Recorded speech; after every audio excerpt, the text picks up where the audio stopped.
Welcome to this evening conversation. Good evening once more. My name is Mazi Ezoke.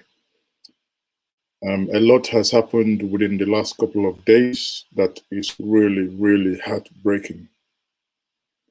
We all woke up yesterday in Anambra when we saw Barrister Ejiofor's home being invaded.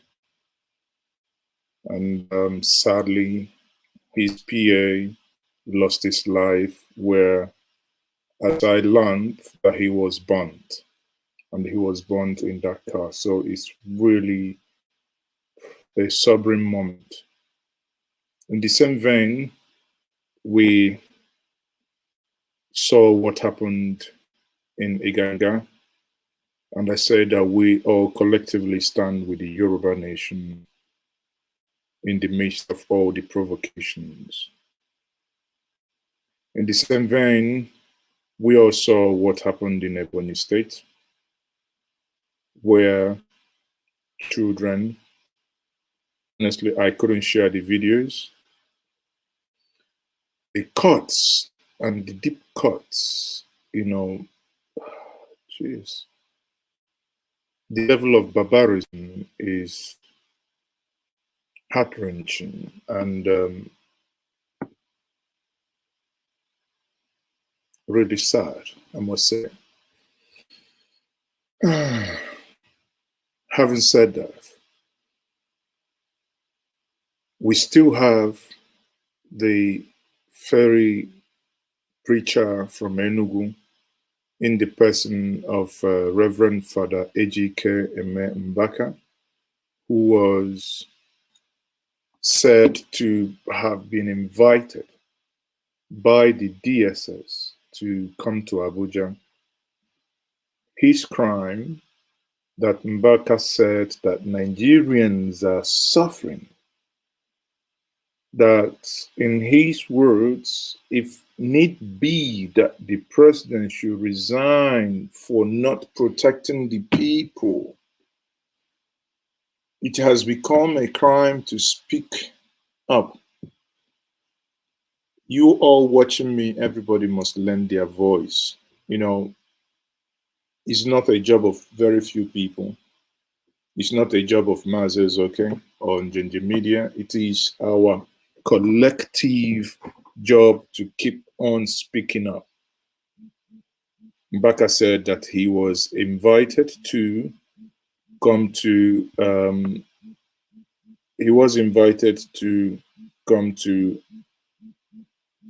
Abuja. Can you imagine that? So DSS actually knew his house or where he stayed. When it comes to suppressing people, they will know what to do.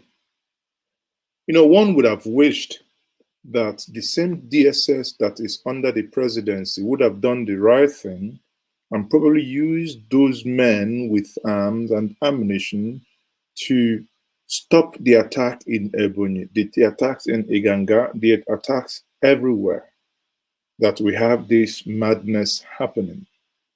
The lives of the people are no longer secured.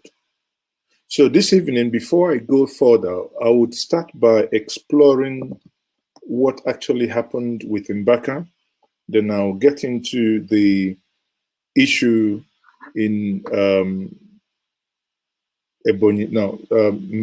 Then I'll look at Ejiofor. I'll play us clips, what I'm talking. And actually, in this program, I will call someone who's going to speak to us, and I'll ask him question in the person of Emeka Umar Barasi, the board director, Inter-Society, that he's going to speak to us as regarding what he knows about this incident in Orifite yesterday and where these things happened.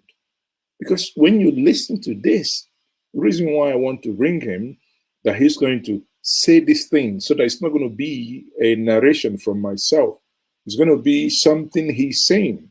And, it's probably better that he says these things himself on this platform. And, I don't know. I don't know. The whole thing is just the madness is getting out of hand. It's getting out of hand. Now, let me kickstart by bringing Father Mbaka here to speak to us with his own mouth on his own experience. Father Mbaka.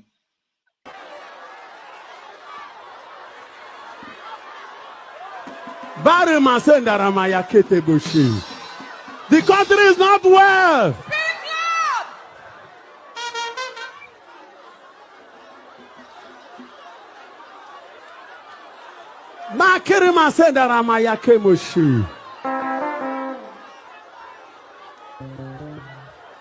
Woe betide the prophet of God who will be silent in the time of evil. That person is not a prophet. No matter the threat, no matter the attack, a prophet is a prophet at all times. I think I should, sorry, not this particular video, but again, it's a combination of that. I think I'll bring in quickly. Just bear with me there. I mean, it's, you can't imagine DSS as if they don't have anything to do. They would have to now go invite the man of God to come and obviously come to Abuja to do what, you may ask. Let me quickly put hold on. I think I have it now. Let me push it to the MacBook.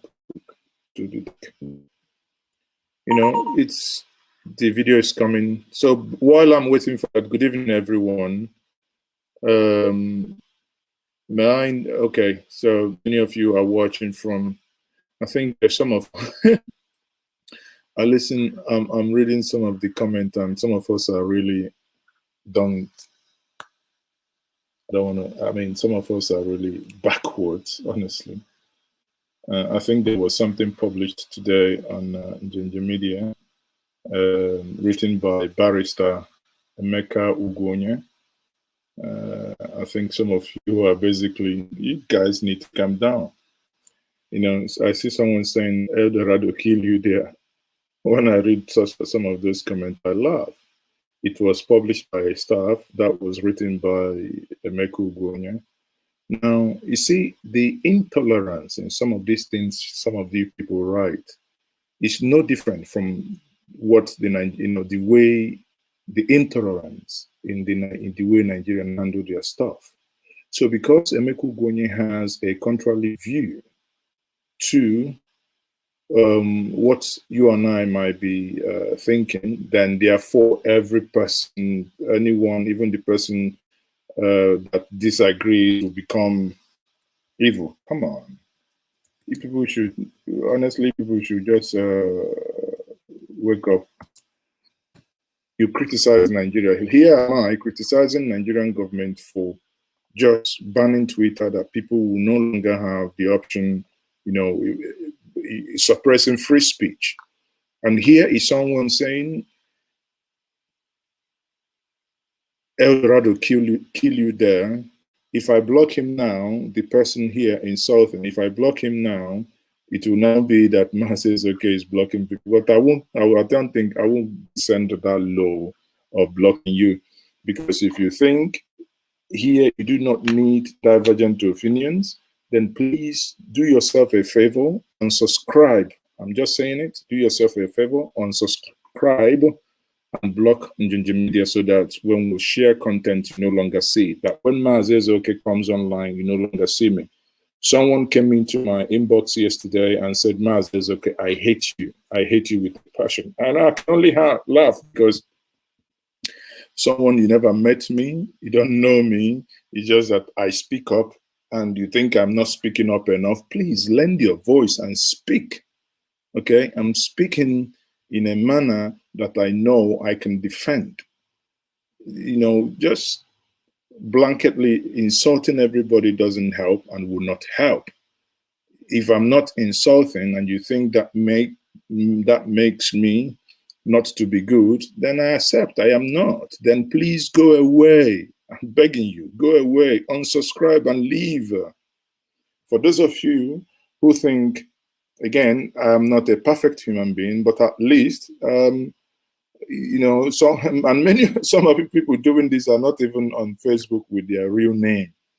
And I doubt how nobody knows your face, you think you can just come online and share fake news and everybody will be clapping. Come on. Anyway, let me get back to Mbaka.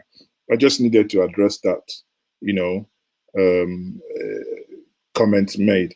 Now, again, once more, I said that my heart bleed and I condemn in totality, that includes in the media condemns whatever is happening in the Southeast. I have not said, I can't say this enough because I've said this multiple times, that it breaks my heart that, ranging from destruction and the innocent lives that we are losing. We have young people, especially in Imo. Now, people just, walking on the street, you could be shot. Even sometimes, maybe bullets can actually hit you. It is unbelievable and it makes me sick. I'm a father. Imagine your child is going across the road to buy bread or to buy something or to buy you maybe matches. I don't know. For the first time, you're actually worrying, thinking, would the bullets from those that we pay to protect us kill my son? Will the bullet of exchange gun battle kill my son? You're lying down in your bed in your room, you don't even know, could stray bullet come in there and do away with your life? And these things bug me. If you don't know, it bugs me. Sometimes I don't even go to bed till 2 o'clock or 3 recently because it worries me. Honestly, if you're not worried, I am. But what some of you would do in this thing is just because someone wrote something and it was published, and maybe you didn't even read it to digest what he said. All you can only say is El Dorado kill you there, and you want me to come down to your level to block you. Now, I'm coming back to Mbaka's story, okay? So now, okay. So this is the story, like I said, for those of you joining me now, what Mbaka, again, I'll put this disclaimer. I am not entirely a fan of Mbaka, but again, if an injustice is being done to one of us and we do not speak up, the day they will come after you, you probably have no one to speak up for you. I am using this platform and this opportunity to lend my voice that nothing, again, I say nothing, shall happen to Mbaka. What is his crime? Because Mbaka spoke up. Mbaka said that the government is not doing it, getting it right. Went further to say that the government should resign. I mean, that is his fundamental human right. That is his own right. Mbaka did not say, go and attack the presidency. Mbaka did not say, go and, do evil to one or the other. No, he said that based on the things you promised and the things he's seeing and the number of people that come up all the time that he keeps helping, the number of people he helps, they keep increasing every time that he thinks the thing, whatever you're doing, is not working. That does not warrant you to begin to go call him out.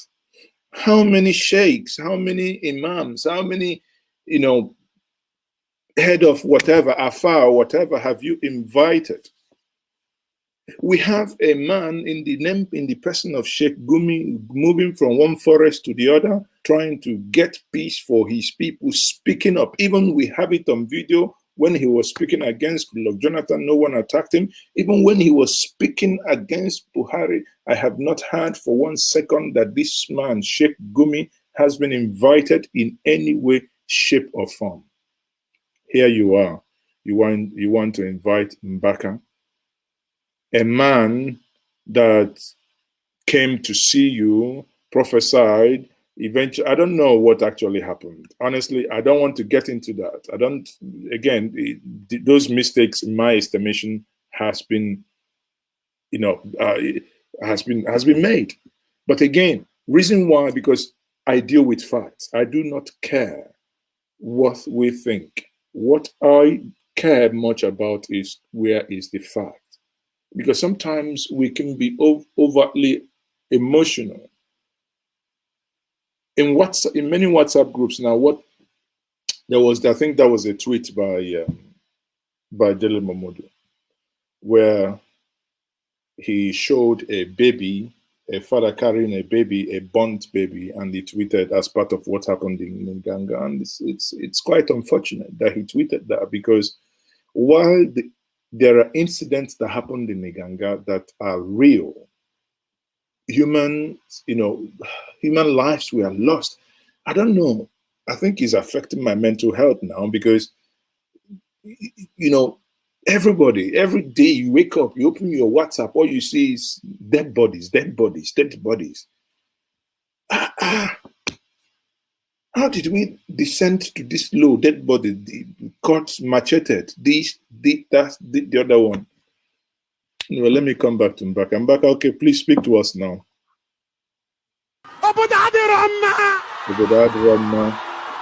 The country is not good, that's what he said. For those of you, and for those of non-Igbo fans here, I will tell you, he says, Obodo Adirama means the country is not good. That is what Mbaka is saying. For the full video, you can actually go and watch the whole video for the full video, you can, I think it was uploaded earlier today at Njenje Media YouTube channel, so you can go. But this clip, this part that he talked about DSS inviting him, will be played here. Thank you. Go ahead, sir. The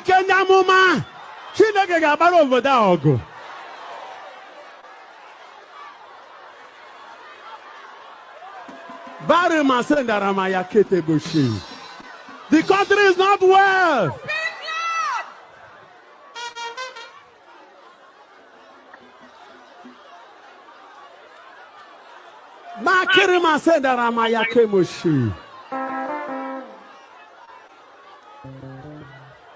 Woe betide a prophet of God who will be silent in the time of evil.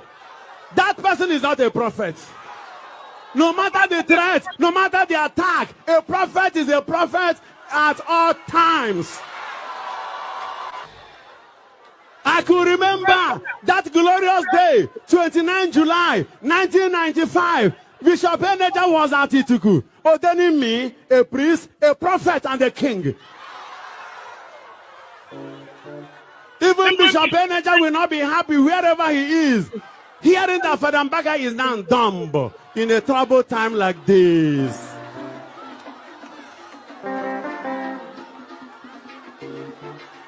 What will be. It's a matter of time. Adoration ministry is a prophetic ministry. It is a Catholic ministry. Yeah.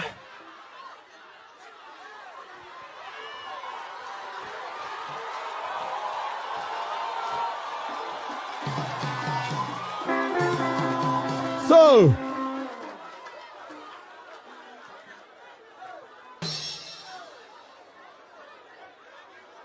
was it not on Wednesday that I... Now pay attention. This is where he began to talk about how DSS invited him. Please pay attention. I came back to my house after 30 days. Amen. I don't want to go into details. The bishop said we shall continue. Now, when I came back on Wednesday, I celebrated Mass with some of the leaders of the ministry. By Thursday morning, I got a call from where I was that the DSS people from Abuja came to the gate, and they came with a letter of invitation to Abuja. Over what? Listen. What I cannot understand is that the mother church in Nigeria should be cowed down to a level of Lilliputian. This is a broad Dinginagian entity. The mother church is both a lamb and a lion. The Bible says in Psalm 11 verse 3, foundation once destroyed, What will the just man do? All these are attempts to dumbfound the priests of God. All the priests could be dumbfounded, but no prophet should be dumbfounded. So you've heard Mbaka here. You know, obviously it's very clear, it's very, as they say, it's very visible to the blind and audible to the deaf that he was invited, and he asked why. And I lend my voice and I say, why? Why would this be happening at this time? I think this is also a provocation to many. You know, Mbaka said that the government had failed. The government had failed in the things that they promised to. Remember when the government was coming to power, they were looking at telling us that 1 naira to a dollar was 215. And they said, are you happy for exchanging 215 naira to a dollar? And these were questions asked. 210. Today, a pound to a dollar is 715. 715. Now to a dollar is close to 500. Is doubled. And when a government comes with an argument, oh, that it is the price of oil is, honestly, like again, it just doesn't make sense. You know, it's, I don't know, it's emotionally, the clips, the news, everything, it's emotionally draining. I must tell you, I'm somewhat tired. It's emotionally draining. It's emotionally draining. At the end of the day, now that's on one part. Again, I summarize and I close by saying that Mbaka, that nothing shall happen to him. Now, let me get back to the other one, which is the issue of Barrister Emeka Ejiofor. Yesterday, the news broke. I think it was also published by Njenje Media as a report written by Insecurity. So let me see if I can find that report so we can look at it together. That report was written by Insecurity that the individual in question lost. Okay, let me, and I would stay tuned because I'll call the person who wrote this report. I'll call him on the phone. I'll get him on the phone. He said, quickly, let me share this here so that we can all see what I'm seeing here. You know, I don't know. Liz says, I'm tired to listen. If you know, this is not my normal demo. Listen, the thing, I'm kind of emotionally, I'm drained. You know, you can't wake up every day and you only hear things.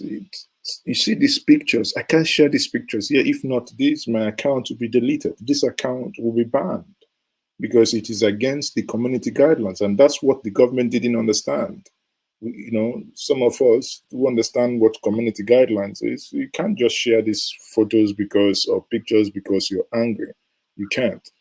Now, let me share this Ejiofor's story here. Okay. Quickly, let me share Ejiofor's story here. So when I'm looking at this is the story that was published this day. You can go back to Njenje Media, it's still there. It says here, and I'll quickly read this. Barrister Ejiofor's PA shot dead, elder brother, driver, 2 others abducted and taken away with his Camry car. Now, I want you to underline this Camry car. I want you to underline it. You know, you will see in the video, you understand why I asked you to underline this Camry car.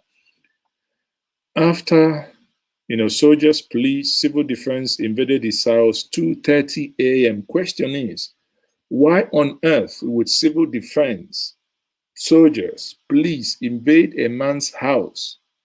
Why would they invade 2:30 a.m. yesterday being Sunday? They invaded a man's house. Question is, why?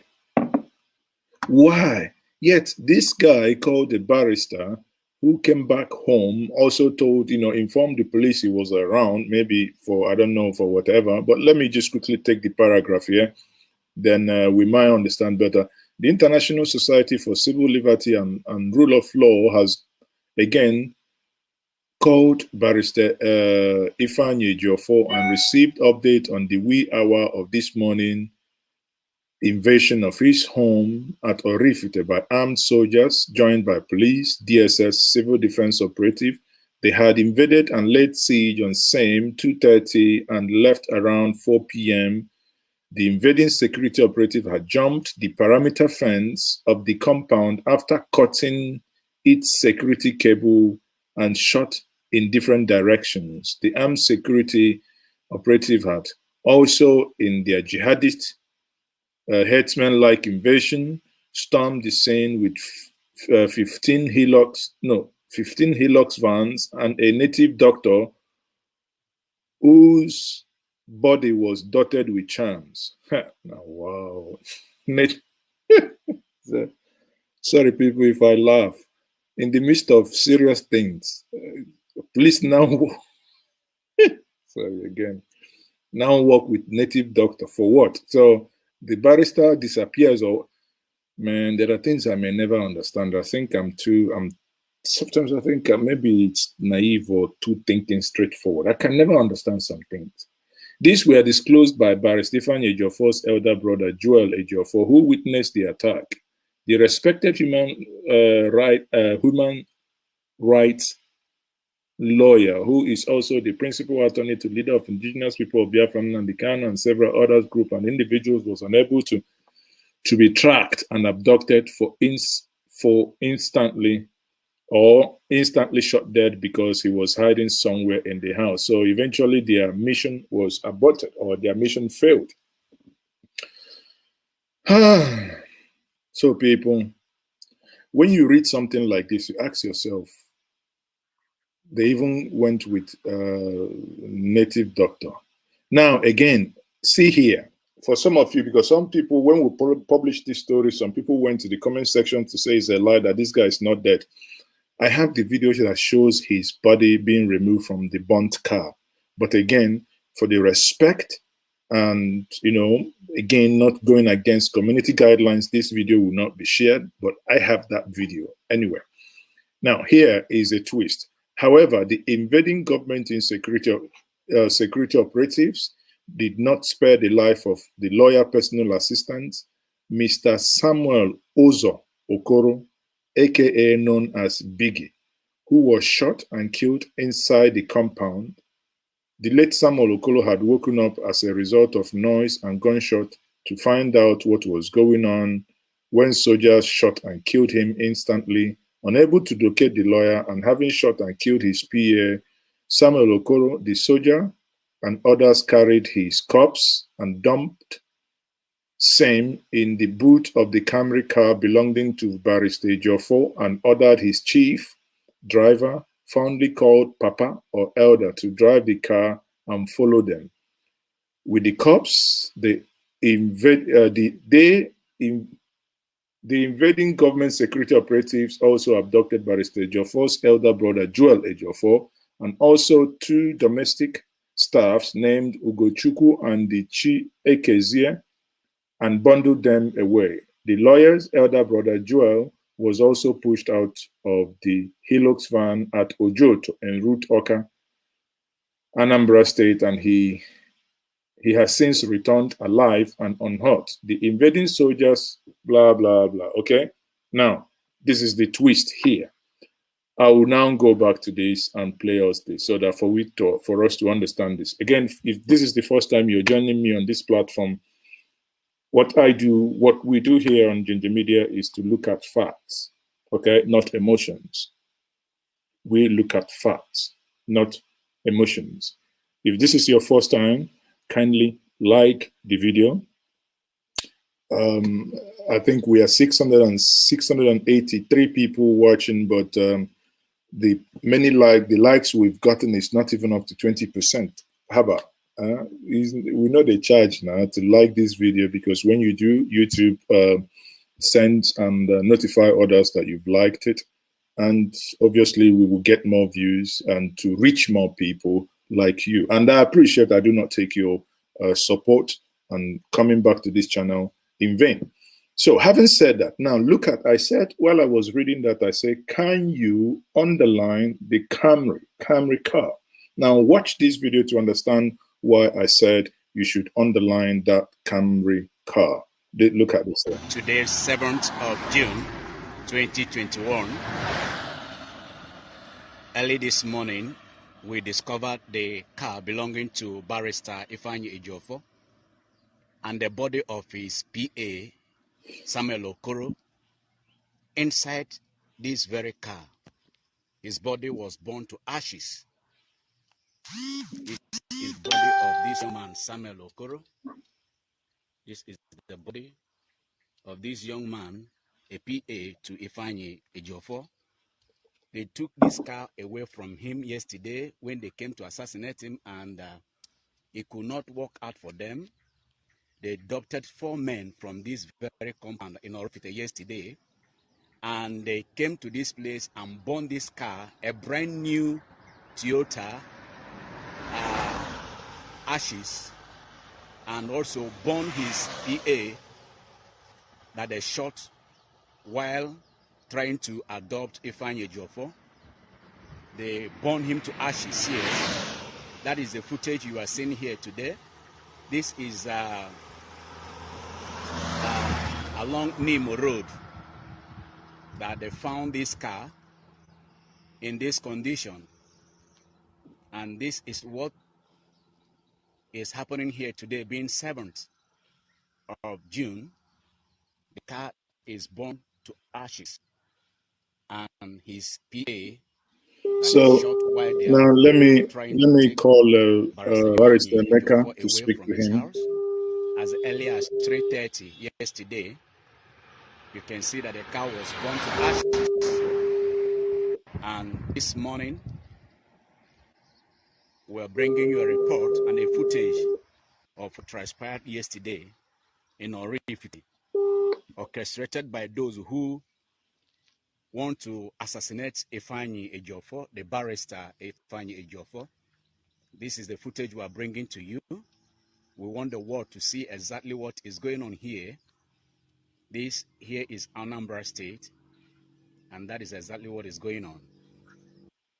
So you can see that, obviously, when I tell you that in that car, there is another footage, but I won't share that one, when they were extracting the body. And you know,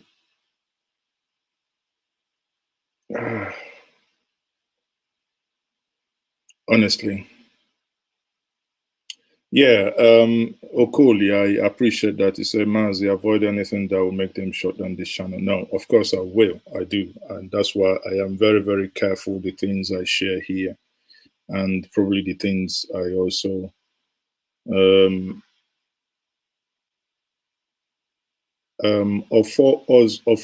Joseph, please behave yourself. If you cannot be civil to people within the comment section, we may have no other option to put you on timeout, please. I don't want to do that, but you have to respect every single person here. You know, again, it's a free world. We have to agree to disagree. So, you know, like I said, bearing in mind, one is very sensitive in terms of the things being shared, okay? What you've seen is barbaric, and I know that they will come to deny it, but you can see that when that report came out yesterday, when that report that I read to us came out early in the morning, this car was not seen. Nobody knew that this Camry was burned. This is the Camry in question. This is the Camry in question. Nobody knew that this car was burned. Just that the only thing was that this guy was shot, the biggie was shot and was taken away. Now, only to find out that they on their way. And why I wanted to speak to Emeka is I am struggling to understand why a set of people that ought to be law enforcement officers we be behaving in this level of barbarism? These are people who are paid to do the job. Obviously, I don't know. Honestly, sometimes words fail me. These are people who are obviously being paid to protect lives and properties, even if it was an accident that this young man was killed. I mean, just argue naively, even if it was an accident, couldn't they have, once they left that vicinity, couldn't they have gone somewhere else and deposited the body to a morgue, so that if not for anything, that the family would have closure? Couldn't they have done that? While I'm still waiting to get Mbaka on the line, and also want to show, being very sensitive of the type of things that, again, I wouldn't show the other part, because there are parts where you have bodies, obviously no longer alive, but that will not be shown. But I found something also very interesting, this channel report, where they talked about these people in Ebonyi, and these people in Benue. And it's a community in Benue. They speak Igbo. Actually, they're not that they speak Igbo, they are Igbo. But during the time of military carving of states like mad people, they didn't engage in due diligence, and they took part of this that belongs to Ebonyi and put them in Benue State. Now, pay attention to this report as well. In the attack that killed over 50 people, an eyewitness says a lot of his people are still missing. Later on, when the thing escalated that there's a killing within the community, they now started shooting. They started shooting guns, killing people just like that. We have discovered 51 corpses so far.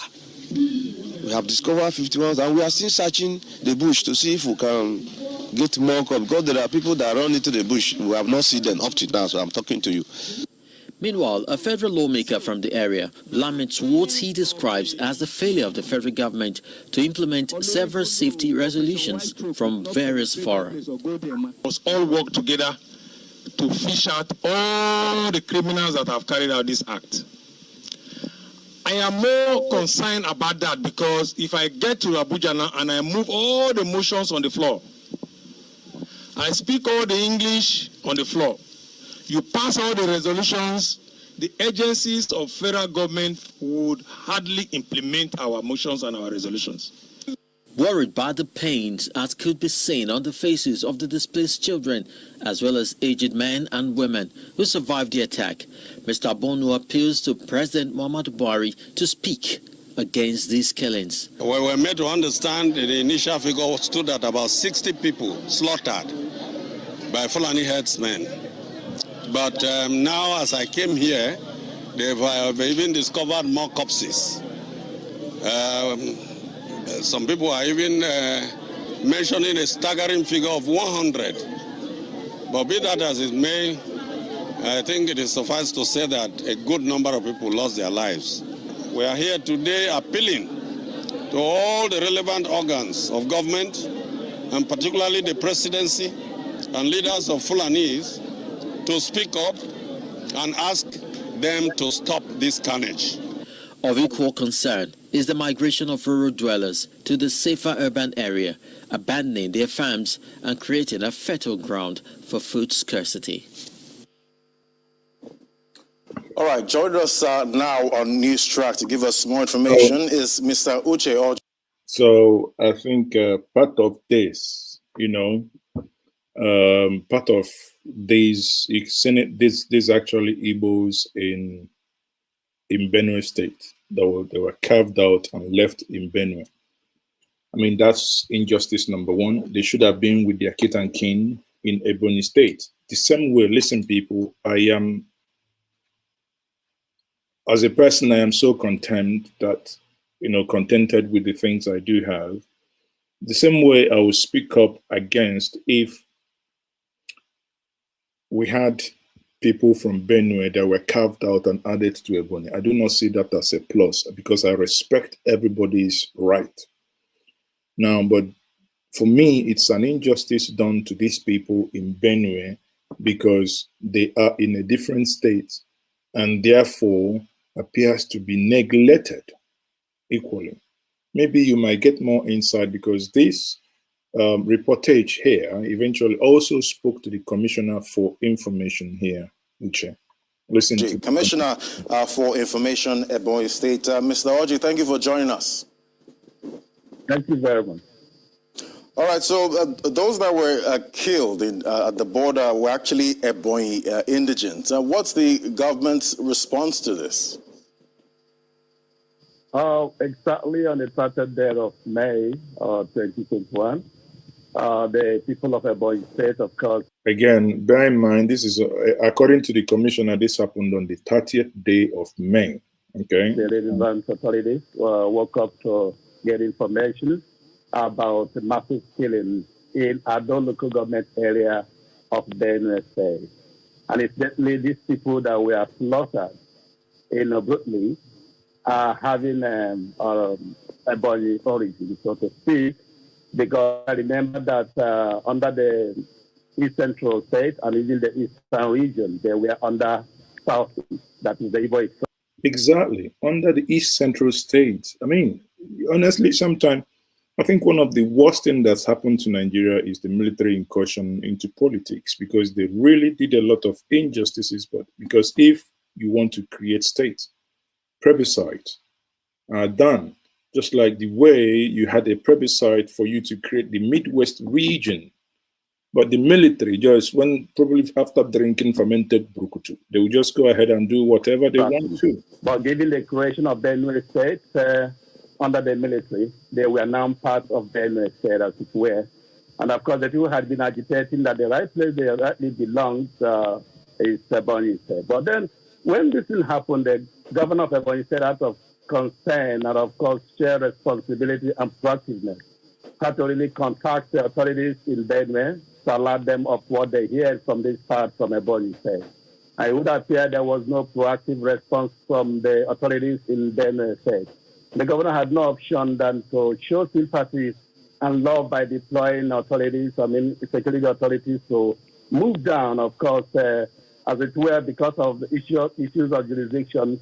They couldn't do much than to ensure that the people that were attacked were rescued down to Ebonyi State. Now, if you look at this community, one thing that actually stood out for me was the amount of time it took that guy from the National Assembly to get there within Benue, because these people live at the fringe of that society, or rather the fringes of that society. It took them for more than 2.5 hours. I'm like, geez, sometimes people tell us this.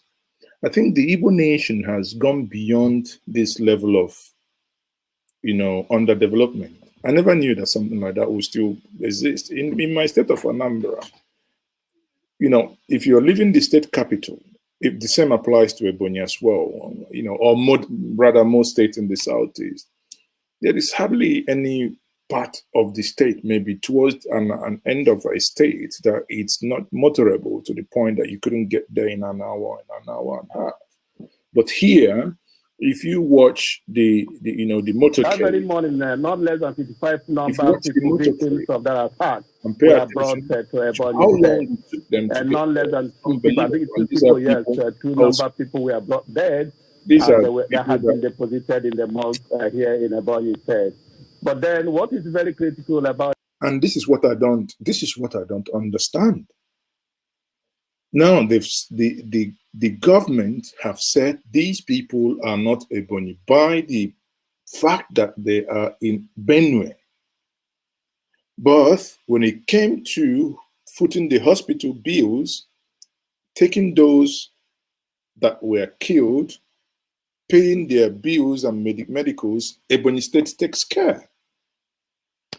If you're, I don't know, help me explain that if it's not entirely madness, because I'm confused. If it's responsibility, your responsibility to protect lives and properties, then they are your citizens. Then you should take responsibility. Why is it that when something like this then before them, one is that Benue is incapable of building an access road to them because they're in a different state, but yet when tragedy before them, you cannot push it back to them again. If I'm not confused, then I must be wrong. It's not issue of boundary. This thing happened quite in Benue State, a local government in Benue State. Very interesting that this is a local government that is within the zone of Senator Abamoro and our former Senate President there, Senator.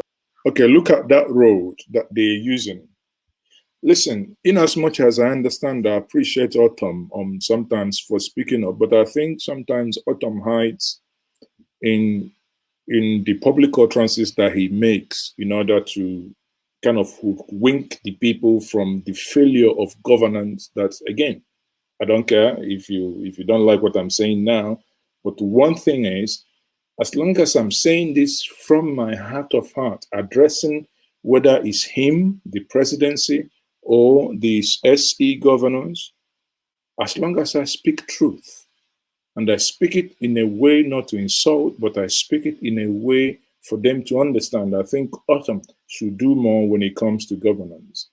Yes, he speaks to president. Yes, everybody likes it when he says these things, but he should do more to also provide governance in his state.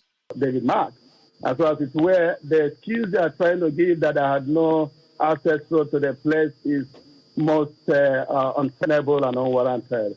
I think we should be looking at proactiveness in the face of this insecurity, because that is the only way that we can really ensure that we track and crack criminality as it were. Okay, but what is the state government doing right now to avert another possible attack? Yes, the people have severally demanded that if it's possible, federal government should send them back to a budget state where they rightly belong, because the situation whereby there is insensitivity on the side of the Benue state government, they will complain of lack of access road. Whereas the budget state, you've got no issue about access road. We can get look at this road now. This is a Benue state. You can see the clear thing, and that's what probably this guy is addressing. That's what I'm trying to say. There is no, yes, there are people still maybe minute at the fringes, but not in the same. Listen, I think, again, I can't say that enough. I think Benue should provide any word at all in a body state without any issue. This but is for Benue where you cry foul of lack of infrastructure, you cry foul of lack of security. You begin to go into blame game, blaming Mr. President for not going straight to lift the issue of insecurity in the board. And you continue to say that because soldiers were attacked and killed, you were mindful of not going on time. These are excuses that should not be tolerated. And so the solution is... Kenry Bai says, how can Autumn concentrate if most of his attention is on security? No, he's not the one tying ropes. He should do, there are things he can do. Let's not, just like the same way we call Buhari out. Yes, there are insecurity, but yet it's not Buhari that is going in the front, the fighting insecurity. So if we think that Buhari is failing on providing insecurity, managing the economy, then yes, as well, we should also be ready to call others, irrespective of the fact whether we like them, love them, appreciate them, or whatever we think. We should be able to also call them out when we think that they are not entirely in their optimal game. Again, somewhat, sometimes I think, I don't know. Sometimes I'm just beginning to think, what could be a way of getting this madness to go away? Maybe it might be time for people to start. I don't know. I'm thinking of unconventional way. Maybe if every citizen is insured, that if against police. I don't know, against security agency, killing them. That if any citizen is killed by security agency or is killed, but because of the failure of security agencies to protect them, maybe the security agency should be sued and they would pay millions, if not billions. Maybe that will work them up. I don't know. Honestly, I do not have the answer. But the only thing that I must say that I'm really heartbroken, because this thing just makes me sick. It really makes me sick. But let me leave that realm and see if if I'm not able to bring Emeka now for the last time, then I should leave it and I'll move on to the next part of my conversation, which is the, that the governor of Kaduna State disobeyed President Buhari's order on the use of Twitter, and also that the Rauf Arikbosola called Yoruba agitators names, and I'm like, Jesus Christ.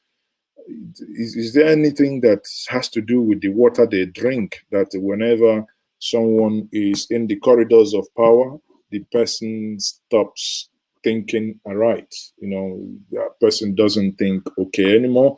Now, I'm not able to get Emeka here, but therefore I will go to the next part of that conversation, which is El-Rufai disobeying these, obviously, I tell you, some of these people are addicted to Twitter, so they could never, ever do a Twitter in Nigeria.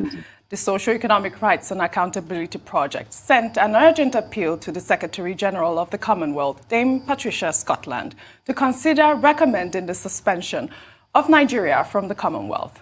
The group urged Ms. Scotland to apply the Commonwealth Charter to hold the Nigerian government to account over the unlawful suspension of Twitter and the resulting repression of human rights, particularly the rights to freedom of expression, access to information, and media freedom, as well as the flagrant disregard for the rule of law.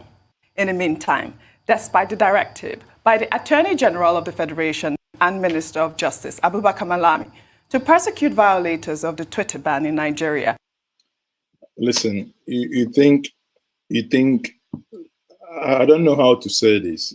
I jokingly made something the other day, but it's getting out of hand. Jokingly, I shared something with us the other day, but these things is getting out of hand.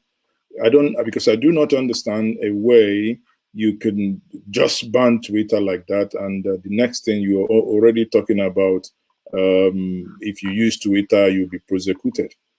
Prosecuted for what? For Christ's sake, why would it be a crime that you're using Twitter? The other day, I actually posted on my, jokingly, I posted on my Facebook page the following, but it appears, and that is actually the real thing now. This is what I shared. The government in this case they ban Twitter, ban crypto, ban IPOP, but they can't ban it. They can't bandits, you think, go figure. You think about it, you understand that, Dick?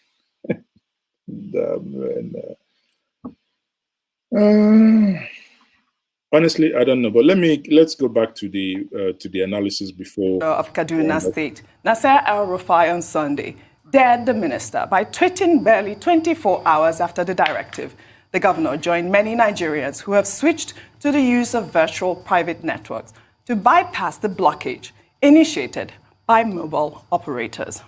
Well, Tundu, I guess Governor El-Rufai is above the law at this point. Tweeting last night, a lot of Nigerians were wondering how he dared to do that because, as you know, the Attorney General of the So before I continue, for those of you who are joining me new, quickly, kindly, I beg you, subscribe to this channel if you haven't. Like this video.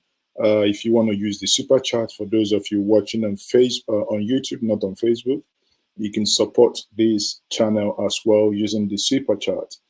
Now, I think last week some of you were criticizing that my head is too big, that my head was covering the logo.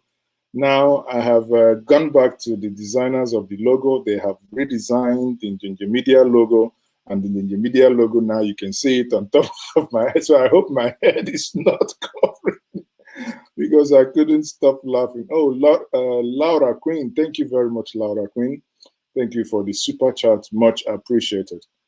I know. So again, I hope You can now look at Njenje Media very well. And actually, the byline says exploring the truth behind the headlines. And that's what I do here. So what are the truths behind the headlines that you read, that they show you? Behind that headlines, we can actually come together as we do here, explore them, look deeper into them. Thank you very much for that. So let's quickly continue. Federation has insisted that he will prosecute, that Nigeria will prosecute people that violate this Twitter ban. And, you know, I think that the media also asks, how are they going to do that? You're an attorney, you're a lawyer. You should tell us how the Attorney General intends to prosecute, you know, well, I imagine violators. the Attorney General has a time machine. It's going to take us back to 1985 when that was possible, when we had those kinds of, you know, retroactive laws in Nigeria, and such a thing should never reoccur in a democracy. As for Governor El-Rufai, he's not daring the Attorney General. I referred earlier on in the show during the news headlines to George Orwell's Animal Farm. The animals, some are more equal than others. He's showing you that he is above the law.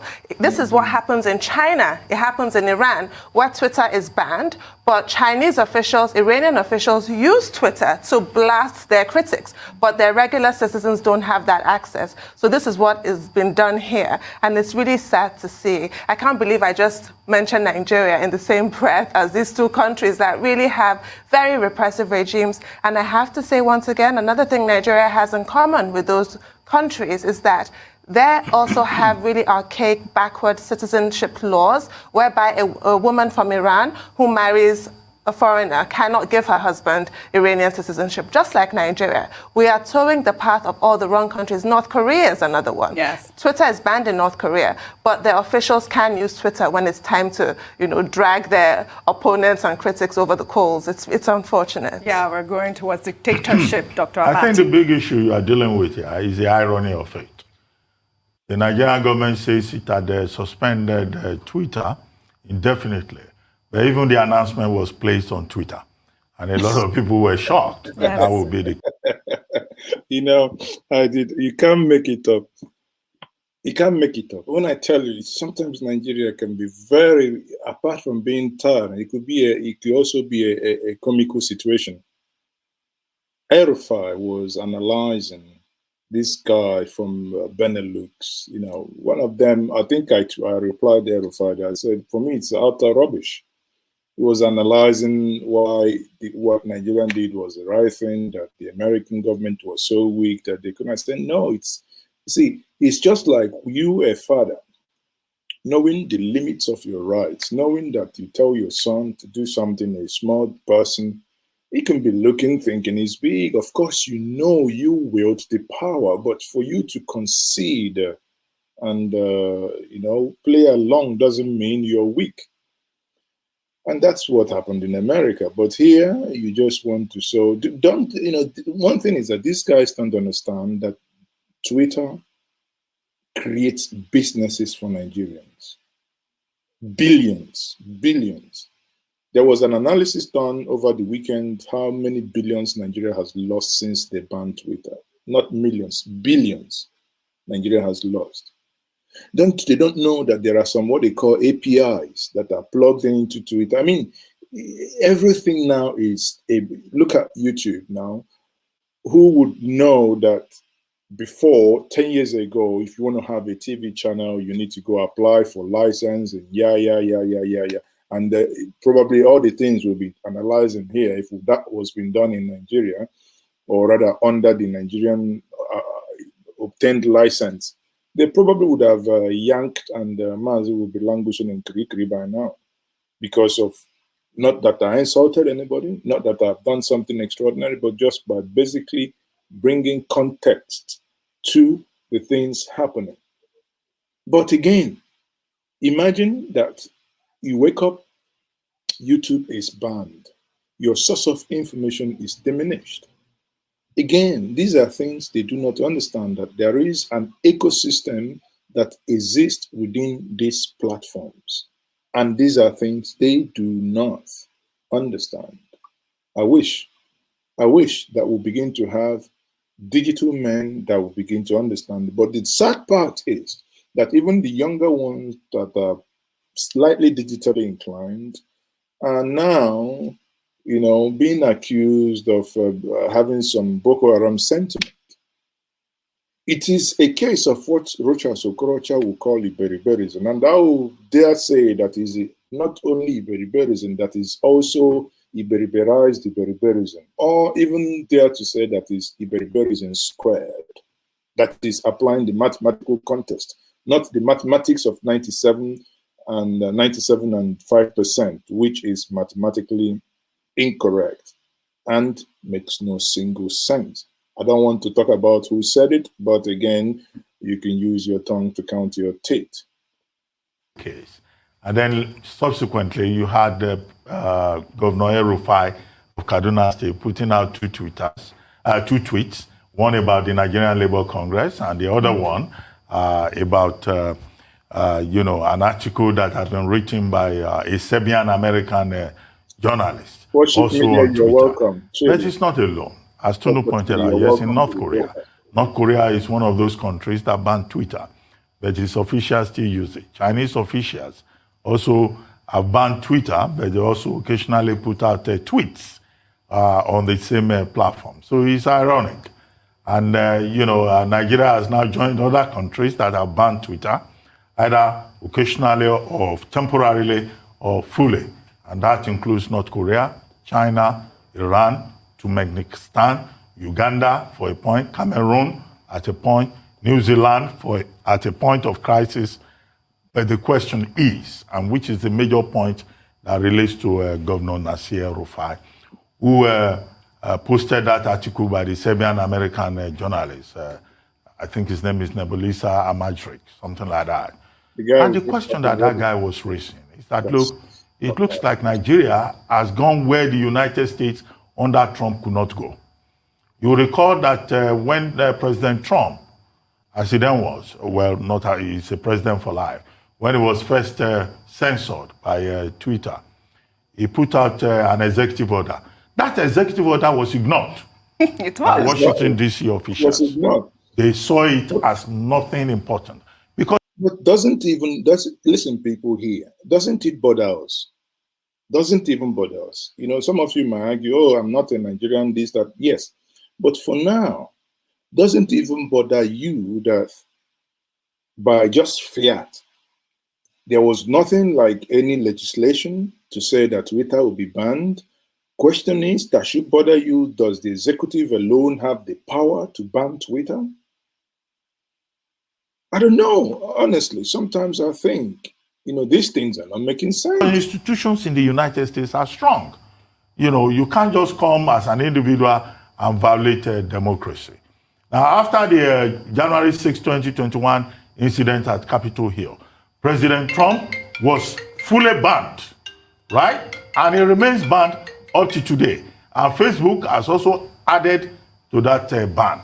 Nothing has happened because it's been recognized that nobody, can violate the democratic system. And that piece that Governor El-Rufai referred to by Malik, the guy's surname is Malik, was saying that, look, in Nigeria has shown a good example that the United States cannot follow. And he was raising the question, who is in charge here? I'm quoting directly from that. This Twitter is in charge of a country because as a platform, or governments of those other jurisdictions. Now you can debate that from today to tomorrow. Malik is just talking nonsense. I'm glad, I was able to reply when I saw that. It's just one of those, intellectual masturbation that he just did there. For me, it's absolute jargon that he wrote anyway. Who cares? Because the Nigerian government, that article in fact sounds like it's supportive of the Nigerian government to say that if you're a government, you have a right to regulate what happens in your environment. And that Twitter or Facebook cannot just come around and say, this is how we will operate here. But the ancillary questions that have been raised are also relevant. Earlier on, I was talking about the rights of the citizen, the Attorney General of the Federation, saying when you go to court, you will know the law that is holding you. Now, that's not how it is done. Exactly. Every law that is operative in a society is spelled out. Exactly. And you should know it. Which law? Under Section 36. It's not when you get to court that you go and discover this mysterious... Listen, my friend, Elumba was a couple of, in 2017, Christmas. We spent Christmas. He came back from London. And because one of his publishers published something on elumba.com, and what's it called? The DSS came to Newi, climbed fence with ladder. Imagine he had a walking stick and some granite in his house. Imagine he engaged them, taking them one by one when they were climbing fence, thinking that they are armed robbers. And when they were being taken away on the way to Abuja, he was asking them, "What is my offense?" And what they said was, "Don't worry, when we get to Abuja, we'll tell you." Have you ever seen that kind of madness and silliness? You won't tell me what my offense is. You want me to get to Abuja for you to, somewhat, in all strata. That's the tragedy. Somewhat, no one bothers telling you these things. And when you ask, again, sometimes when Nigeria ought to fight together to liberate themselves as a people, all you hear is, again, division. Oh, he's Igbo. Oh, he's Hausa. Oh, he's Yoruba. He's this. We must somewhat come together and say that enough of this nonsense. The Roslyn Uguru, thank you very much for super chat. Thank you. I'll quickly play this, and I will play to us a lady that really made my day. As a journalist, this girl, but sometimes there is a thin line between you, a journalist, asking questions and you sharing your own personal opinion. But in this case, brilliantly, she shared her own opinion and she nailed it perfectly. Also, when she was asking one of the House of Rep member what they would do because of this ban. Let me quickly finish this one and I'll play that one and we'll conclude. Law. And that's why a group like Socio-Economic Rights and Accountability Project set up is calling on the Commonwealth to take on the Nigerian government. It's also saying it will go to court to challenge this. And it should also be noted that other countries of the world have challenged the Nigerian government. So there are issues of rights, there are issues of sovereignty. Okay, I'm not saying one side is absolutely right, the other side is absolutely wrong, but I think the conversation is useful. But to the extent that this hampers the rights of the ordinary Nigerian, that in itself is a big problem. And I hope that we're not reaching a stage now. Hey, Chidi, if you don't behave yourself, we'll ban you too here. How can you be talking about non-church here? Behave yourself, worship media, behave yourself. The way Buhari banned Twitter, we can also ban you. Because if you talk non-church, the way they talk non-church on Twitter, we will ban you too. I'm just warning you, this is your last where one. The Nigerian state is deciding to teach Nigeria, to give Nigerians shock treatment, to impose a regime of fear and to intimidate people. I do not want to wake up one morning and on my way on the streets of Lagos, I'll be stopped. And the police will say, we want to check your phone. Have you been using Twitter? No, but honestly, it's not a laughing matter. Listen, people, we might get to a point where now I'm sitting down in my car and I'm looking at the police checkpoint. I'll just quickly delete my Twitter. That's where we are headed to. Because by the virtue of the nonsense that the federal government has done, they've actually empowered the police to continue the oppression of the masses. That's what they've done. Because that would be a Twitter police. Exactly. We have more important problems that we need to worry about than creating a federal Twitter task force. Well said, Dr. Abati. We'll take another story. Nando Ekiti, Nigeria. Over the weekend, Yoruba Nation Secessionists. Okay, this is the last story I will take. Now, this, again, I'll let them talk about this. Where you see anyway, let me not say anything. For my Yoruba brothers, pay more attention. Led by Sunday Adeyemo, popularly known as Sunday Igboho, trooped out in their numbers for an agitation rally. The secessionists took over the streets for several hours, flaunting placards and handbills, outlining reasons why the Yoruba nation should sever existence from present-day Nigeria. Sunday Igboho, surrounded by the mammoth crowd, declared that there will be no election in the southwest in 2023, demanding that the Yorubas want their own government. The secessionists danced to anti-Nigerian songs and to the proposed Yoruba nation anthem, while rejecting Nigeria in totality. For the island are black, navy blue check, Jakama, Jakama, Jakama, Jakama, Jakama. That's it. Love is too much. Love is too much. Love is too much. Love is too much. Jakama, Jakama. Let's go. Love is too much. Love is too much. Love is too much. Love is too much. Let's go. Well, in the meantime, the Minister of Interior and former Governor of Osun State, El-Rufai Disobeys, over the weekend condemned Yoruba Nation agitators, describing them as ignorant and foolish for demanding secession. He warned that the crisis that might engulf the country if a war broke out could last for over 50 years, adding that Nigeria is the reason the Western nations respect the black man globally. Rufai, your analysis on the story. I mean, I don't know how. Before I get any of them to say something, that Rauf made such statement is actually a tragedy. It's a tragedy. Why is it a tragedy? Is that as I have interviewed and I have had here many times, multiple times here, that I have spoken to Professor Akintoye. Akintoye says that the call for Yoruba nation self-determination does not equal the breakage and does not equal, it's just that they want to determine, and the first step in self-determination is the right to make that decision, to ask your people, feedback to your people, say, what do you want?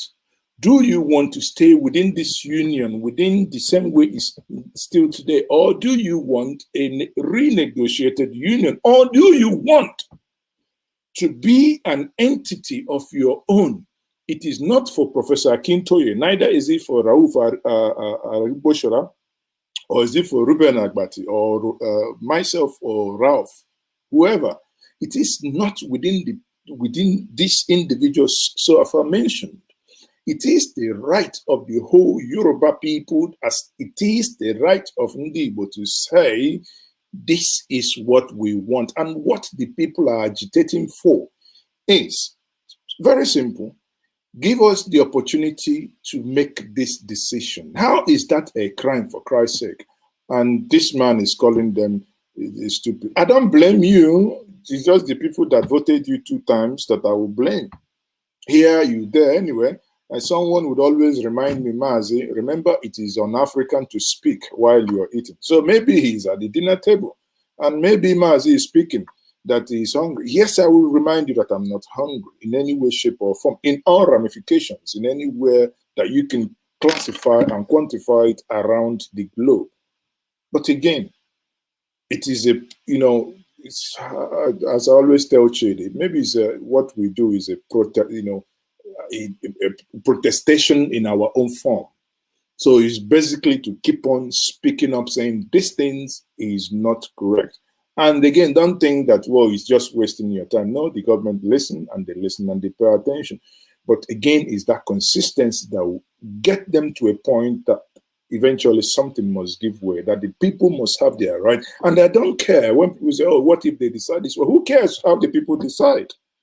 If the people are not idiotic to elect you, to say you go represent us, so why suddenly you are afraid that they would take certain decisions?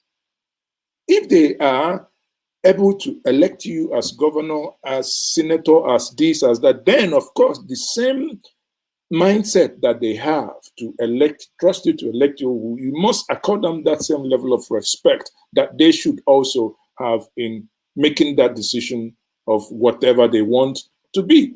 Go and look at the result of when when the Midwest was carved, the questions and how the voting pattern and the people made decision. There is this thing. It's just like people have problem in marriage when they say, "Oh, yeah, I remember an uncle that time. Every time him and his wife has a problem, the wife will keep saying, if not, let me not say it in Igbo. I'll just put it in pidgin English. Say, if now somebody find this man for me, I would have been so disappointed with that person that found this wife for me.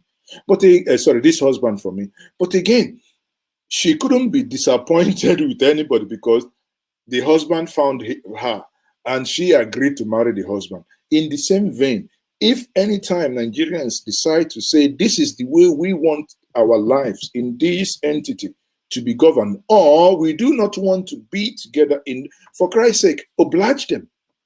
But rather, somebody will sit down this rally would help these agitators. I've always thought that, they could come together and, argue some sort of referendum instead of going through all of these rallies. And I don't know if you agree with the Minister of Interior calling these agitators foolish. I'm sorry, I don't agree with the Minister of Interior, and I'll tell you why. Sure. Why we are having all of these problems is because of the failure of leadership.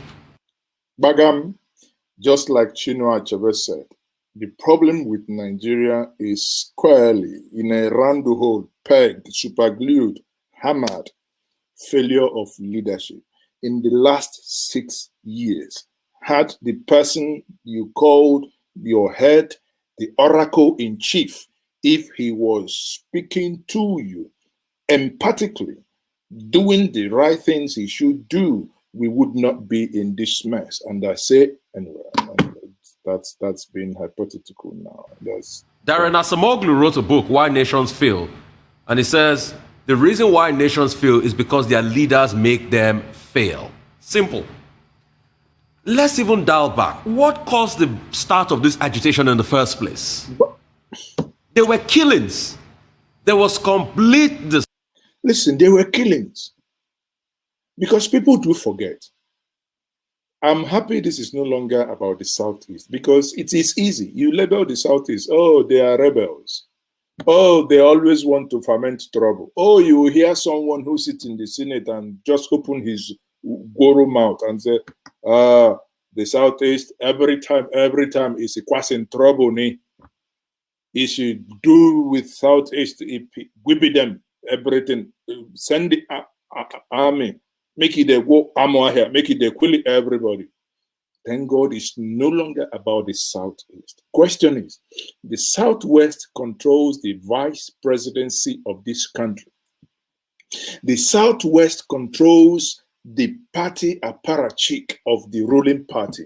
The Southwest owns what they call the party leadership. Question is, in all these things, they control it, the super ministry, the Lagos Ibadan Rail, the best and the largest rail station in the Southwest, in Lagos, the, what's it called? The, not Marina, the Butemeta. The rail network going in the Southwest, the road Southwest, this, yet anybody that will say, oh, why are the Southwest complaining? Need to buy Omo and bleach and maybe open somewhere and wash it very well to know whether everything is still intact.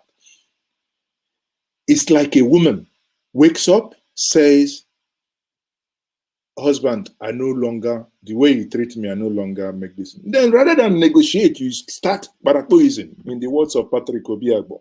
Haba, why don't we just treat people, give them, look at when George Floyd died, when this guy took over, he knelt down. Joe Biden knelt down. That is very symbolic. Not that that child could do anything, but again, that child could do something tomorrow, because when Joe Biden becomes so weak that he is now too old and vulnerable, that child could now become a teenager, a young man that he could harm him. But again, in that moment, that picture showed what humanity should be and what humanity is all about. You lower yourself, even when you know you have all the powers.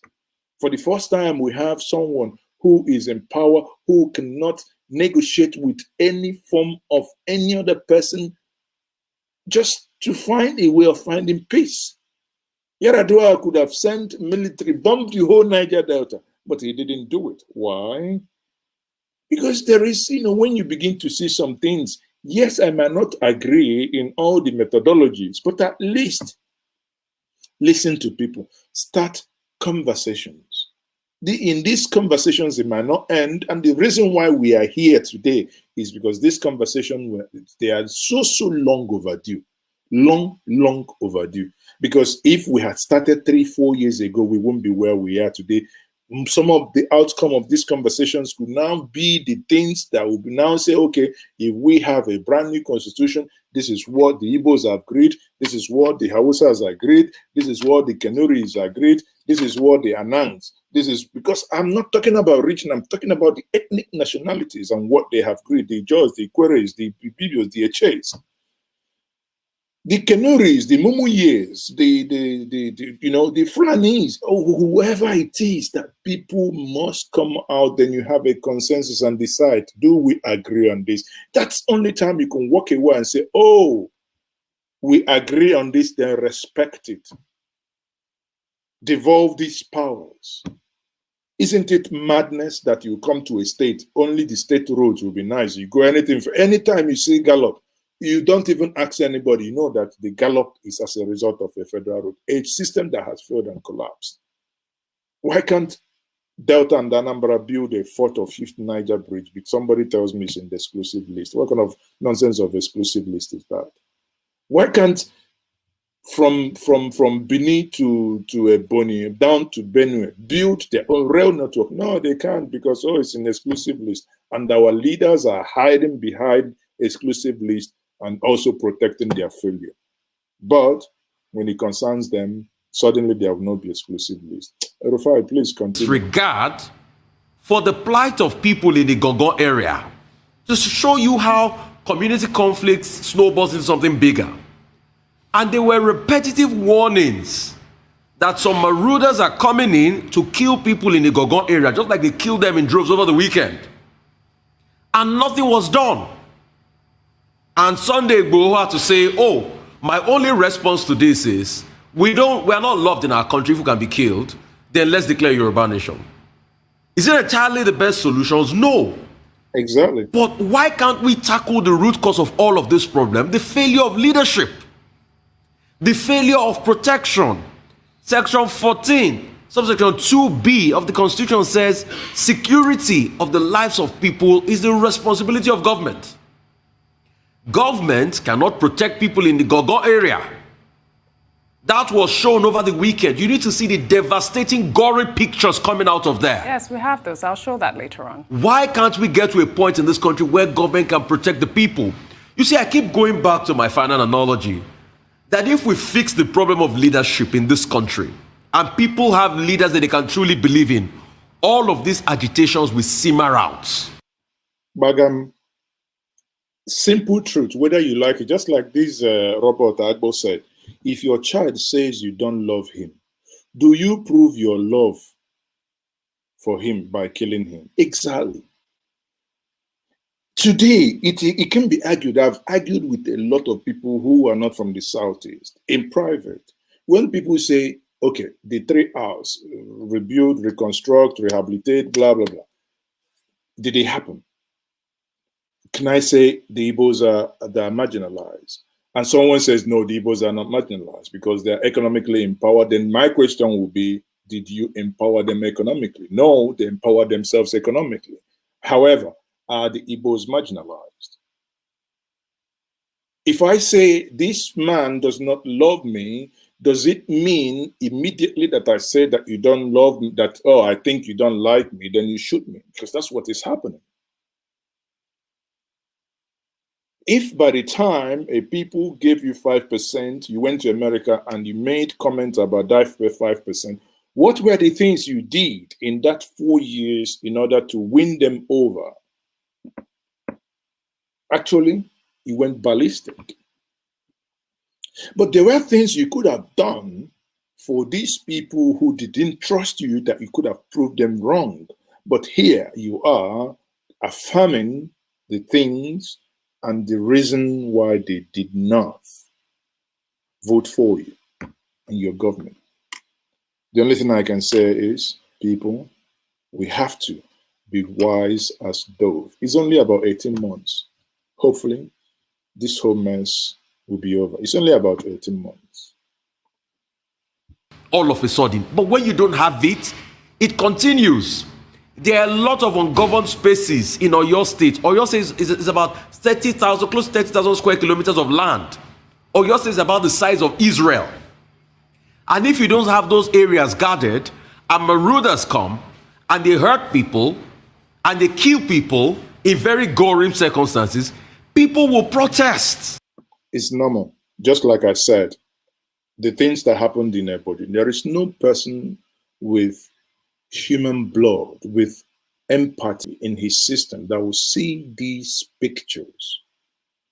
Just like the picture I told you, that when I started the thing, the picture haunts me. The picture of this Ejiofor's PA in his car when he was being brought out. That picture, I don't know if there is a way I can wipe it from my head from not seeing it. It hurts me. The picture is haunting me. And there is no way you can see all these things.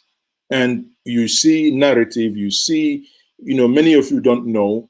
Sometimes my editors, what they forward to me, articles people forward to them for them to publish, and you read these things, you keep wondering, what manner of, how did we get here? Where is our humanity just suddenly gone to?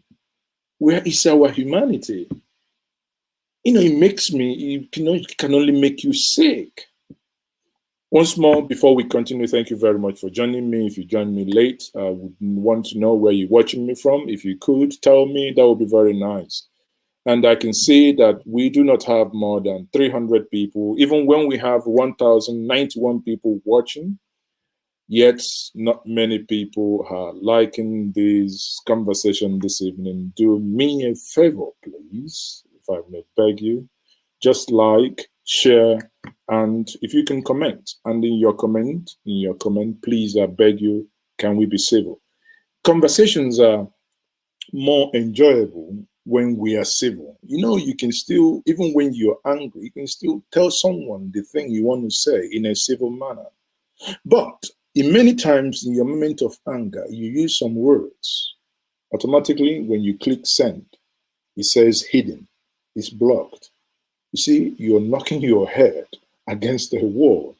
It's akin to go into your Umunna meeting or your kinsman meeting and have an argument with someone and go up and burn your house. Calm down.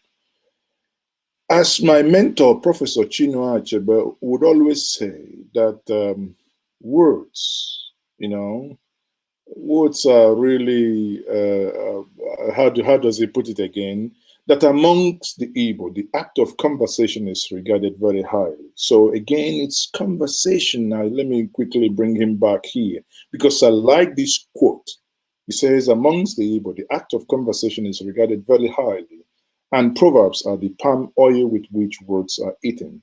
So if this is true of us, that words are regarded, or this is in the act of conversation, that this is regarded so highly, then we must be very careful the words we speak to one another. Because again, at the end of the day, we are, irrespective of where you're sitting, we are all victims of this same system. They will fight, and that's why you're seeing all of this agitation. So the minister should focus on how we can provide security and a better list of livelihood to the people and provide protection for them. The reason why we're hearing all of this agitation is because the people are not seeing the government do what it ought to do. And that's the truth. Let's call it a spade a spade. That's the truth of the matter. I think it was Thomas Jefferson, one of the founding fathers of America, that said, anywhere injustice becomes law, resistance becomes duty. So why are people resisting in all parts of the country? Not only in Yoruba land, in Igbo land, and everywhere. It's because injustice has become law. It's because people are coming in to kill other people and they're not being brought to book. It's because we are seeing gory pictures like what happened over the weekend, and the palace of the Oba was being burnt and nobody is brought to book. And that's why people are resisting. So when you say, oh, don't talk, you are throwing the baby away with the bathwater. Can the Nigerian state solve the problem of security for its citizens? Can the Nigerian state effectively protect and police its 923,000 square kilometers of land? No. Why are we having all this problem? A lot of ungoverned spaces that the government can't protect. Look at Niger. Niger has 76,000 square kilometers of land. Look at Borno. Borno has 70,000 square kilometers of land. Ungoverned spaces, so bandits, marauders, and the likes are allowed to roam free. Look at Oyo State, over 30,000 square kilometers of land. They can't be protected because we don't have enough forest rangers. So except we solve this problem, you keep seeing resistance because they can't be killing people and you don't expect people not to talk. Let's call it spade. So the minister should be talking about how we can douse tension down and how we can provide security for people. And he's the Minister of Interior. All right. Well said, Rufai. We'll take another story. As the drums of war continue to sound, despite the intervention of stakeholders who believe that Nigeria might not survive another civil conflagration, a video of former head of state Yakubu Gowon has emerged. I don't want to get upset. I don't want to play, so I will leave it at that. I don't want to play that video because it might spoil my day now. So people, it's been a wonderful time having you here. I will take some of your comments, then we'll call it a day.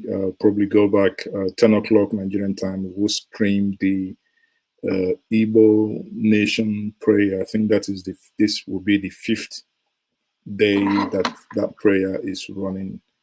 They say the theme is to heal the land. Again, the land is the amount of blood that has been spilled in this land.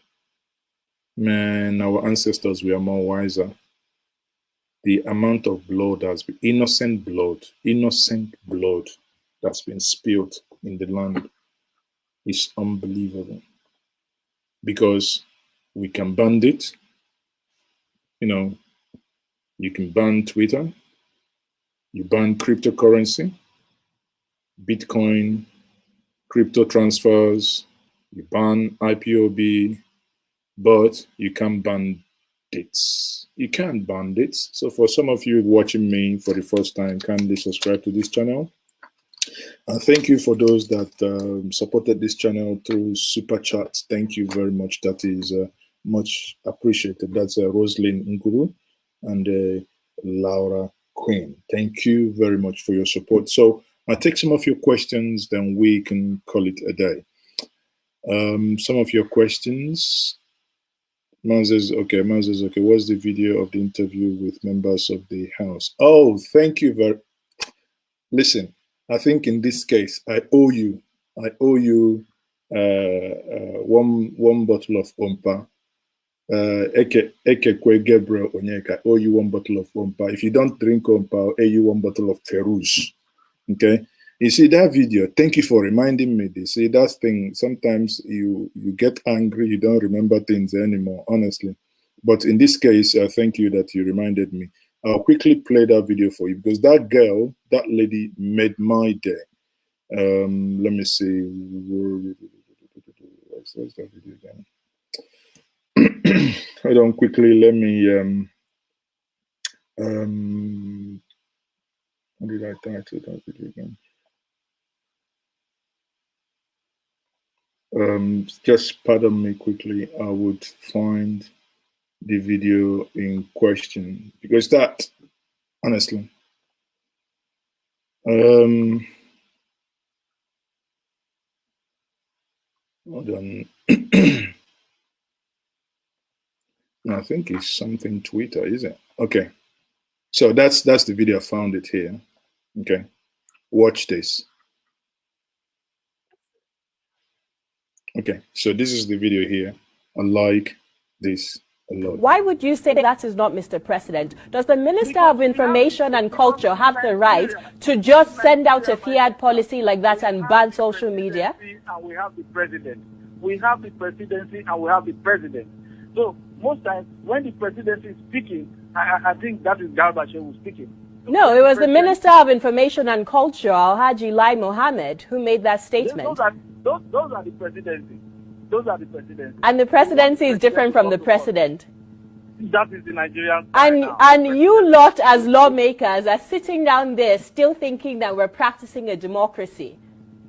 I mean, it goes to show that not only are all legislators failing at their job at instituting this so-called democracy that we're practicing in Nigeria, it also goes to show that you guys don't really know what you're doing as lawmakers. You see, very, very rare that you see someone talk straight. Very, very rare that you see. I know some people will say, oh, he was insulting the guy, but again, he got to talk straight. Because the country continues to decline into dictatorship, autocracy. And we're sitting down here saying the president is not aware that there's a difference between the presidency and the president. And we think this is okay. We think it's laughable. We're all here twiddling our thumbs and watching Nigeria deteriorate into, rubbish. So, and you as a lawmaker are here still making a case that it's not the president, it's the presidency. That is utter rubbish. If I had to go, I owe you one bottle of Martin. Horrible. One bottle of Yes, Martin. that is where we find ourselves. And that See, is the where guy I have doesn't... said that the Nigerian people should take over the state. It's not just for 459 members. Honorable, the last time The guy doesn't know what to say again. The only thing he can say, that is where we find ourselves. He cannot do anything. And, these people could not even go back to the house and probably say, they couldn't go back to the house and say, well, Mr. Minister, can we summon you? What we did you do that under our name? Did you do that? Who authorized you? Blah, blah, blah. But no one could do that, and you can man, these people say. Anyway, let me ask this young man to respond to him. Because this young man that can count 1, 2, 3 for us, please respond to the honorable man there. Can you respond to him, please? 39, 10, 11, 40, 18. Awesome. You decided this is No. Where are you? Yes. Read the ABC in my head. A, B, C, D, F, I, J, K, L, What you mean?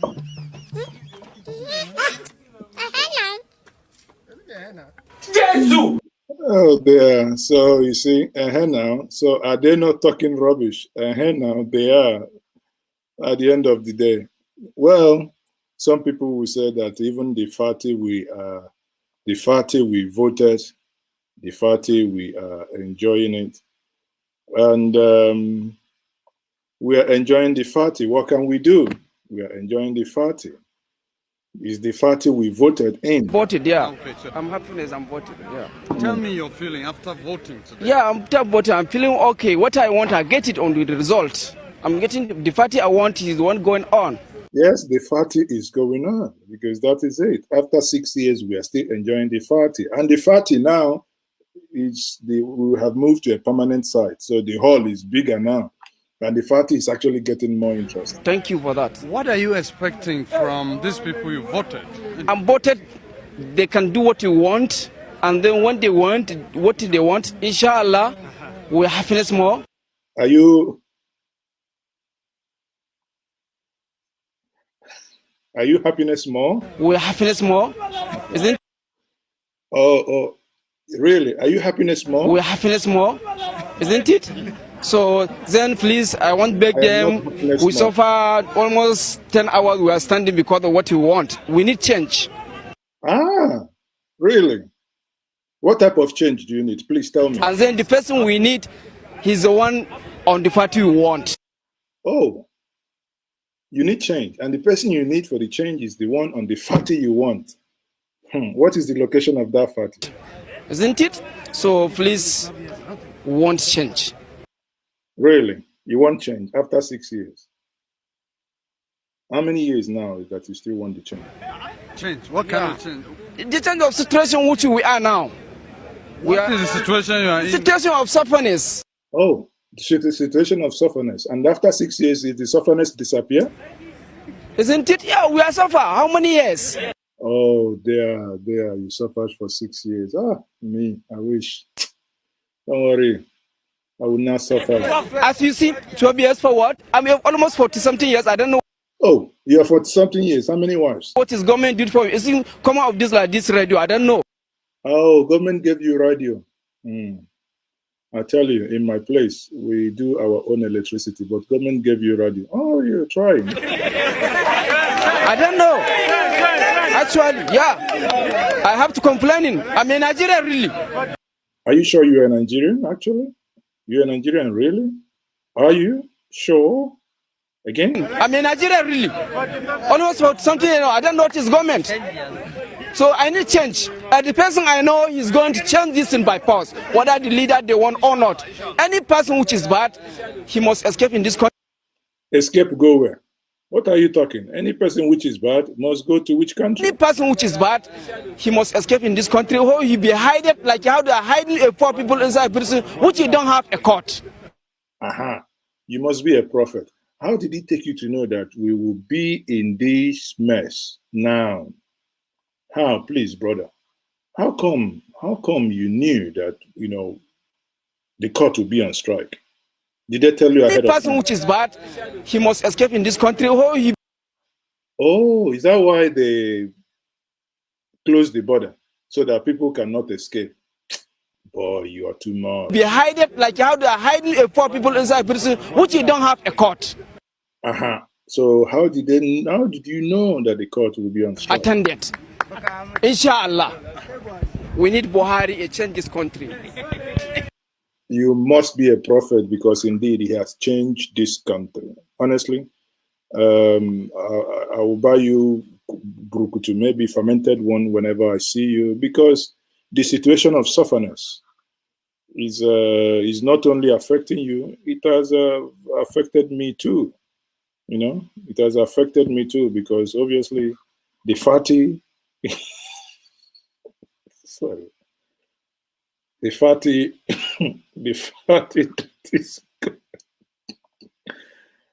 oh dear, I'm not gonna kill myself on Nigerian matter while alive, but he can't do away, he can't stop.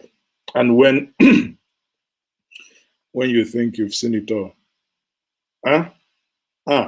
before I let you be, let us listen to Lai Mohammed Conversation Remix again. Welcome to the Cowboy interview. Thank you very much. Why would Twitter delete the president's tweet? Twitter may have its own rules. It's not a universal rule. Why will he make such a statement? I'm not saying that Mr. President does not have the right to express his anger. But many Nigerians feel that expression is inciting violence. President's speech that anybody who is destroying infrastructure should be ready for the consequences. Is that inciting violence? Someone even said Mr. President cannot operate an Android phone, but he made that tweet using an Apple iPhone. We should stop comparing apples with oranges. It's Android, not oranges. Whatever name. Describe this administration in one sentence. Lack of tolerance, lack of rule of law. Do you consider yourself patriotic? We have a country to rule, and we'll do so to the best of our ability. Because at one time you were asked to choose between Ghana Jollof and Nigerian Jollof, but you chose Senegal instead. That's why I think you are again mixing things. So I can't comment on your falling our hand. If you want to comment, be fair. It seems you don't want to discuss it. What we were discussing was different. We were discussing Twitter. Back to Twitter. What exactly do you think is their mission? The mission of Twitter in Nigeria is very, very suspect. Excuse me? Twitter's mission in Nigeria is very suspect. You mean suspicious? Suspect. As the Minister of Information, is this your grammar acceptable? It's not acceptable anywhere in the world. Because it's not used anywhere. I don't say anywhere in the world. Now, between those of you in government and we the people, who do you think is guilty of double standards? We are the one guilty of double standards. Wow. So what is your prescofious qualification? Sir? Ma? Oh, Never mind. I think sometimes where you be somebody. It's okay now. Thank you. Thank you. So Nigerians are genuine, Nigerians are really. But again, in the words of Mr. President, that's my parting shot here. President Muhammadu Buhari, tell us what you will do with us. The government has failed to do its principal duty of protecting life or property of all beings inside its territory in Nigeria. And what happened, as I said... So again, not me, I didn't say that. You just basically heard it from the president himself. Okay, not me. He just said it now. I didn't say that the president himself said that the government has failed to protect lives and property. Mr. President, do you agree with me that the government have failed in protection of life? The government has failed to do its principal duty of protecting life or property of all beings inside its territory in Nigeria. So on that note, I leave you with the words of the great oracle that the government has failed in protecting lives